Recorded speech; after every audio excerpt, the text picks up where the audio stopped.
The letter T in these words should not be pronounced. When you have a letter silent in a word, it implies no sound. You do not say fasting.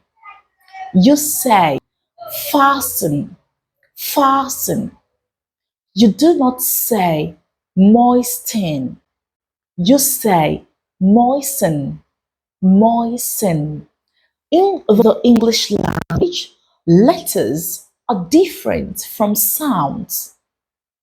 We write in letters, but the moment you open your mouth to speak, you are articulating sounds. Next time you want to pronounce these words, remember Coach Omoladiori said the letter T in these words should not be pronounced. It is silent. I hope you've learned. Thank you for watching.